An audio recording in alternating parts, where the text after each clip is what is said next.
कि भाई हम लोग बार बार आपको बताएं जिससे कि आने वाले लोग उस चीज़ का फ़ायदा उठा सकें कि हम क्या क्या चीज़ें खरीद रहे हैं।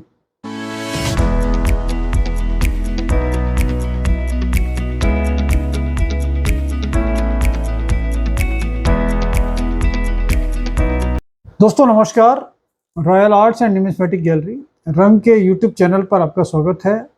दोस्तों आज हम डिस्कस करेंगे कि कौन कौन सी चीज़ें, जैसे हमारे ऑफिस पे काफ़ी लोग आ रहे हैं और वो रेगुलर कुछ ना कुछ ऐसी चीज़ें लाते हैं कि जिसकी वजह से उनको ऐसा महसूस होता है कि जो चीज़ें अगर वो लाए हैं और उसके बावजूद भी उनका काम नहीं हुआ। तो हम बहुत सारी चीज़ों को मना करते करते बहुत बार हमने अपने वीडियो में मना किया है कि भाई वो चीज़ें हम नहीं ले रहे हैं। तो इसलिए हमारे को बार बार एक मोटिवेशन मिलता है कि भाई हम लोग बार बार आपको बताएं जिससे कि आने वाले लोग उस चीज़ का फ़ायदा उठा सकें कि हम क्या क्या चीज़ें खरीद रहे हैं। तो सबसे पहली बात यह है कि जो चीज़ें, जैसे हमने आपको बताया है कि वैष्णो देवी के सिक्के, सेमी फैंसी नंबर, 786 वाले कॉमन नोट जो रनिंग कंडीशन में होते हैं, 10 रुपये 20 रुपये ब्लैक बोर्ड के जो नोट आते हैं और वो बहुत हल्की कंडीशन के, मीडियम कंडीशन के, उनकी भी कोई बहुत प्रीमियम वैल्यू नहीं होती है। तो जो चीज़ें हम ले रहे हैं वो ले रहे हैं कि जैसे 1 रुपये के थोड़ी सी अच्छी कंडीशन के नोट्स हों।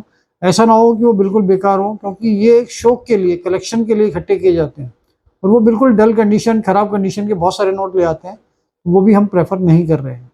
तो 1 रुपये के, 2 रुपये के अच्छी कंडीशन के नोट, 5 रुपये के हमने बिल्कुल मना किया हुआ आपसे कि नहीं ले रहे हैं।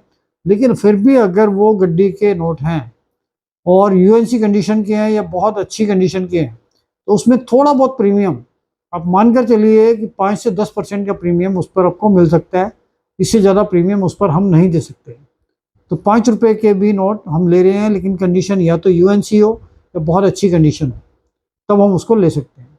और 5 रुपये के जो हिरन वाले नोट आते थे उसकी वैल्यू भी आपको प्रॉपर मिल सकती है।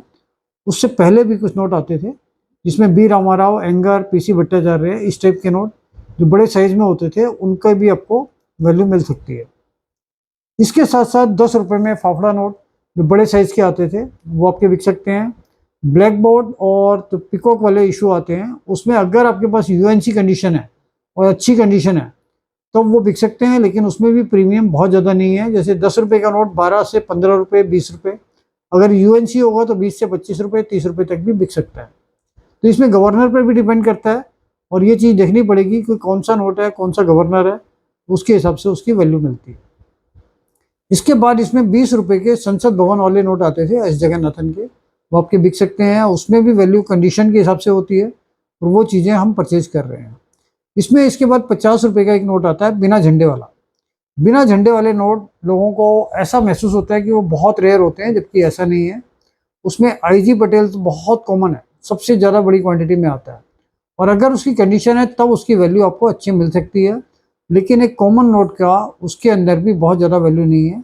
हम बिना झंडे वाले नोट खरीद रहे हैं, लेकिन उसकी वैल्यू जब भी आपको मिल सकती है जब गवर्नर उसमें रेयर हो गई और उसकी कंडीशन भी अच्छी हो। इसी तरीके से 100 रुपये में वाइट पट्टी वाले नोट आते हैं। अगर उसकी कंडीशन यूएनसी है तो वो हम परचेज कर रहे हैं और रनिंग कंडीशन की वैल्यू बहुत कम आती है। रनिंग कंडीशन की उसकी वैल्यू इस समय पर लगभग 110 से 120 रुपये आती है। वो भी अभी अभी कुछ लोगों का इंटरेस्ट बना है, अदरवाइज वो नोट हम पेमेंट में दे देते थे रेगुलर में बिना किसी प्रीमियम के। तो वाइट पट्टी वाले नोट भी अगर वो यूएनसी कंडीशन में है तब उसकी अच्छी वैल्यू आपको मिल सकती है। एग्रीकल्चर इशू में भी अगर यूएनसी नोट होंगे तब आपका थोड़ा बहुत प्रीमियम मिल सकता है। उसमें जो रेयर नोट होते हैं वो होते हैं एस जगन्नाथन और एम नरसिम्हम के 100 रुपये वाले, जो एग्रीकल्चर इशू में आए हैं। बाकी इशू में आपको प्रीमियम जब भी मिल सकता है थोड़ा बहुत, और वो भी 5 से 10%, 15% प्रीमियम जब वो यूएनसी कंडीशन में होंगे। तो उसमें भी अगर आपके पास फाफड़ा नोट है, फाफड़ा नोट हम कहते हैं बड़े साइज़ के आते थे, जो नॉर्मल से लगभग डबल साइज़ के आते थे। ये आपको ध्यान देना है। उसमें पीछे बांध बना होता था डैम, और डैम जो है वो डायमंड इशू में भी आता है, दूसरे इशू में भी कुछ आया है, लेकिन बड़े नोट में भी डैम आता था और वो ज़्यादा वैल्यू में आपका बिक सकता है। उससे पहले इसमें बी रामाराव, एंगर, पीसी भट्टाचार्य के नोट आते थे, वो भी आपके बिक सकते हैं। वो वैल्यूबल भी होते हैं और हम उन सब चीज़ों को ले रहे हैं। तो इसके साथ साथ इसमें 500 रुपये और 1000 वाले नोट जो डिमोनेटाइज हो गए थे वो भी हम परचेज कर रहे हैं, क्योंकि कलेक्शन के लिए एक एक नोट की रिक्वायरमेंट हर कलेक्टर को होती है। तो वो चीज़ें भी ले रहे हैं, लेकिन उसकी वैल्यू बहुत कम आ रही है। अगर वो अच्छी कंडीशन है तो 5 से 6% 7% तक उसकी वैल्यू मिलती है। टोटल वैल्यू ऐसा नहीं है कि उसके फेस वैल्यू के ऊपर आपको वैल्यू मिल रही है। वो डिमोनेटाइज हो गए हैं और उसकी वैल्यू फेस वैल्यू 0 हो गई है अभी। तो उसकी टोटल वैल्यू जो आपको मिलेगी 5 से 7% पर वो बिकता है as per condition of the note. तो इसलिए ये सब चीज़ें हम अपने ऑफिस में खरीद रहे हैं। इसके साथ साथ कॉइन्स में भी हम बहुत सारी चीज़ें खरीद रहे हैं, वो हम आपको अगले एपिसोड में बताएंगे। तो इसके लिए हमारे चैनल को लाइक कीजिए, शेयर कीजिए, सब्सक्राइब कीजिए, जिससे ज़्यादा से ज़्यादा लोगों तक ये इन्फॉर्मेशन पहुंच सके। Thank you.